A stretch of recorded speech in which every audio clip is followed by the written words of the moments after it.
Քարորիա ճակատամարտում նախ եւ առաջ վերահաստատվել է հայկական զինված ուժերի շատ ուժեղ կամքը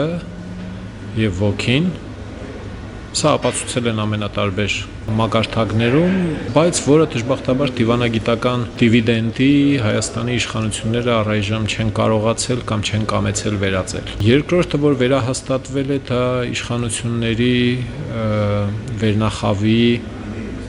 անհաղորդ լինելն է հայաստանյան խնդիրներին եւ հայաստանյան իրականությանը։ Այնուամենայնիվ իրենք մնացին անհաղորդ։ Հերթական անգամ ապացուցեց Սերժ Սարգսյանը, որ իր վարածը ոչ մի կերպ քաղաքականություն չէ, դիվանագիտությունը մահացել էր, թե մահամերձ էր, թե ինչ էր, ցույց տվեց, որ չունենք մենք այդպիսի բան, եղածի վրա կառուցելը չեմ կարծում, թե որևէ արդյունք կտա, եղածը հիմնահատակ մաքրել է պետք եւ սկսել զերոյից, դժբախտաբար։ Պաշտպանության նախարարությունը ավելի իր գործը չլինելով ավելի շատ դիվանագիտություն կարողացավ անել, քան թե Էդվարդ Նալբանդյանի գրասենյակը եւ Սերժ Սարգսյանը ինքը։ Անհասկանալի մնաց, թե ինչ կարիք կար գլուխը տնել Մերկելի ուսին լաց լինել 80-ականների զենքերի հետ կապված, ինչին անմիջապես պիտի հետևեր իր կլանի տարբեր դրամաչափի ներկայացուցիչների այդ ողորմյաները, թե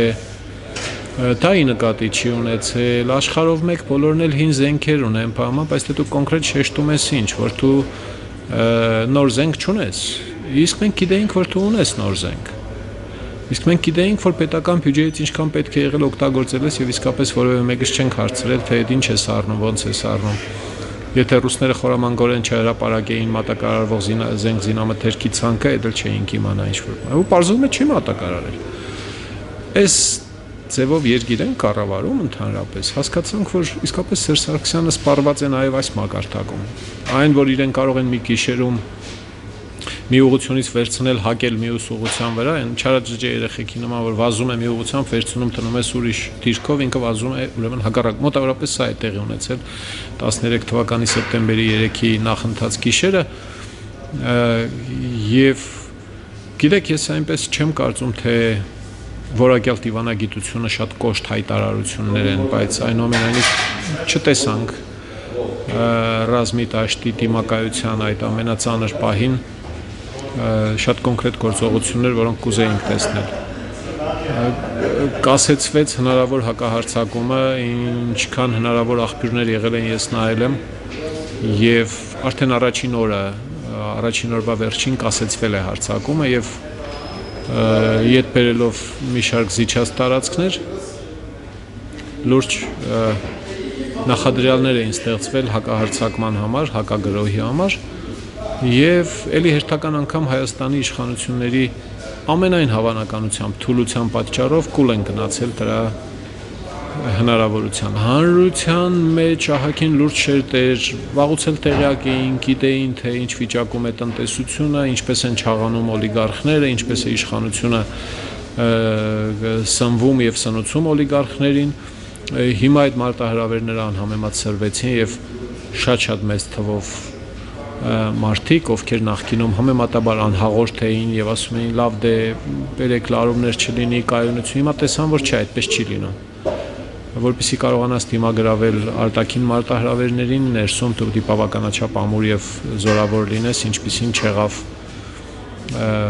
մեր դեպքում 22 տարին, ըստ էության ավելի քիչ է արել մեր երկրի պաշտպանունակության համար, քան կարող էր անել։ Դրա համար իսկապես պիտի ներսում լինի արդարություն, ժողովրդավարություն, ազատ շուկայական հարաբերություններ, իսկ այս ամենի հիմքում ազատ եւ արդար ընտրություններ, ինչպիսիք անցկացնելու կամք իշխանությունները չեն ունեցել եւ վախենամ հիմա էլ չունեն։ Իսկ սա դժբախտաբար հանգեցնում է երկրի թուլացմանը, հարևանները դիքը փողեր են ծախսել ու ծախսում են սպառազինության վրա, եւ դա խելացի կլինի իրենց իշխանությունը, իդիոտ կլինի, մի օր կրակում է։ Անպայման կրակելու է եւ սրա թեմն առնելը մարդկային կյանքերով լավագույն լուծումը չէ։ Ոստիկանության հետսետե աճող տեմպերով սնուցումը նախկինում էլ ենք նկատել եւ ես մի քանի հոդվածներ ունեմ այդ մասին եւ հրապարակային հայտարարել եմ մի քանի անգամ, որ աճում է անհամեմատ քան թե աճում է նույնիսկ բանակի համար արվող հատկացումները։ Անկախ ամեն ինչից բոլոր այդ ծախսումները պիտի լինեն հնարավորինս թափանցիկ։ Ոստիկանությունը եւ ազգային անվտանգության ծառայությունը գործող իշխանությունը աճեցրել է իշխանության պահպանման համար ավելի շատ, քան թե երկրի ներքին անվտանգության եւ դժբախտաբար անցած օրերի իրադարձությունները եւ ոստիկանների վարքը դա են հաստատում։ Նախկինում բանակի հետ կապված մի շարք ահազանգեր եղել են, որ սպառազինությունը ցածր մակարդակի է, նախազգուշական միջոցներ, կանխարգելիչ միջոցներ, դե գիտեք շատ շերտեր կան, որտեղ խորանալը դժվար է, հետախուզություն, հակահետախուզություն թողնենք սրանք, բայց այդ մետաղյա պահածոների տուփերը բոլորի աչքի առաջ են եւ բոլորը գիտեն։ Գումարած այս ամենին վերջի վերջո Սերժ Սարգսյանի արած հայտարարությունը 80-ականների զենքի հետ կապված։ Այս երկու կողմերի բանակ եւ ասենք ոստիկանություն, սրանց նկատմամբ իշխանության ուշադրության տարբերությունը ուղղակի աղաղակող է եւ բոլորի համար ակնհայտ է դարձել եւ այդ անցած օրերի իրադարձությունների ժամանակ էլ պարզ դարձավ, որ ոստիկանությունը աճեցվել է հենց իշխանությունը պահելու պահպանելու համար։ Եվ ոչ ոք էլ չի ասելու, դե լավ, որ դուք մեզ ծեծում եք, մենք էլ ուրեմն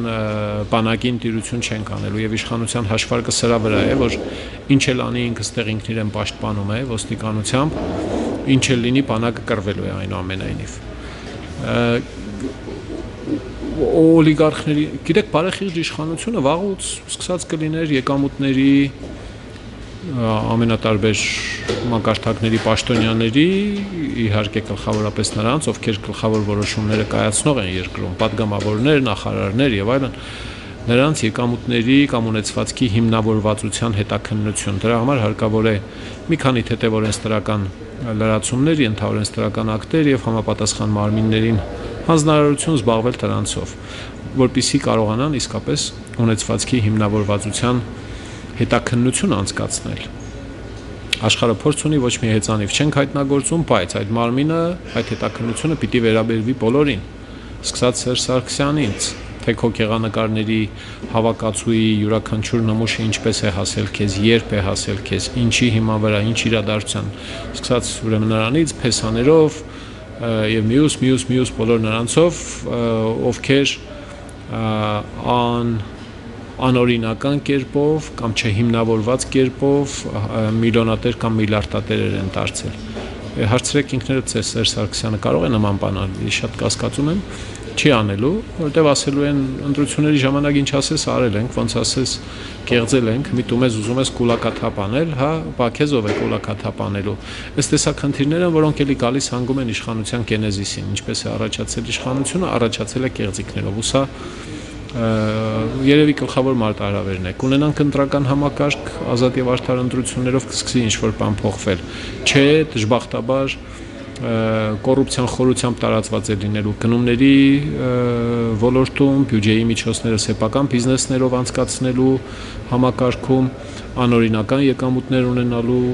եւ այլն։ Խաղաղարարների, խաղաղապահների զինուժի մասին է խոսքը, տեղակայումը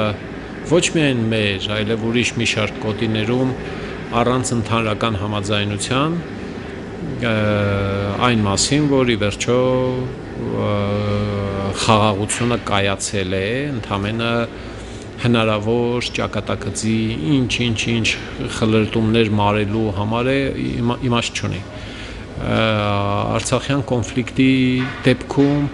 ես համարում եմ, որ որևէ խաղաղարար զորախումբ, լինի դա ռուսական, ճապոնական, չգիտեմ, վրացական, չի կարողանալու ապահովել այնտեղ խաղաղություն։ Ուրիշ հարց է, երկրորդ մակարդակի հարց է, թե ովքեր են ուզում այնտեղ տեղակայել խաղաղարար կամ խաղաղապահ զորքեր։ Ռուսաստանի դեպքում դա ակնհայտ է, որ կայսրության վերականգնման կամ վերակենդանացման գծագրում սա պիտի դիտարկել, բայց չկա որևէ երաշխիք, որ այդ զորքերը երբևէ չեն դառնա մեր դեմ, Լեռնային Ղարաբաղի Հանրապետության կամ Հայաստանի Հանրապետության դեմ, որովհետև նախկինում ոչ միայն մեր երկրից, այլև ուրիշ երկրներից բազմաթիվ օրինակներ ունենք, որ ուղղակի չեն կարողացել, կոռումպացվել են, կոնե, Էլ չեմ ասում, որ պետական մակարդակով հանձնարարվել է սատարել այս կամ այն կողմին, կալցո օպերացիան հիշեք, Գետաշենի անկումը եւ այլն եւ այլն։ Ինձ համար միանշանակ է, որ Հայաստանը եւ Լեռնային Ղարաբաղի Հանրապետությունը պիտի բոլոր հնարավոր միջոցներով խորամանկությամբ կլինի, դիվանագիտությամբ կլինի, կոշտ կլինի, մեկը լավ ոստիկան կխաղա, մյուսը վատ ոստիկան կխաղա, տարբեր հնարքներ կբանեցնեն, պիտի մերժվի որևէ զորքի, զորատեսակի մուտքը այդ տարածաշրջան։ Եթե Հայաստանի մերժումով այնուամենայնիվ նրանք կմտնեն, բնականաբար նրանք պիտի մտնեն հակառակորդ կողմի կողմից կամ հակառակորդ կողմից։ Եվ նրանք այդ դեպքում պիտի դիտարկվեն որպես Հայաստանի թշնամի կամ հակառակորդ, այսպես։ Բայց էլի ֆռում գալիս ենք նույն տեղը, որ Հայաստանը պիտի ունենա ժողովրդից ընտրված իշխանություն։ Եվ կներեք պրիմիտիվ համարվող շատերի համար միտքը կրկնեմ ես ուղղակի, որ հողերը նվաճվում են արյունով եւ հանձնվում են արյունով, այսինքն ով ուժեղ է նաեւ գրավում է։ Չեմ հիշում որևէ շոշափելի դեպք,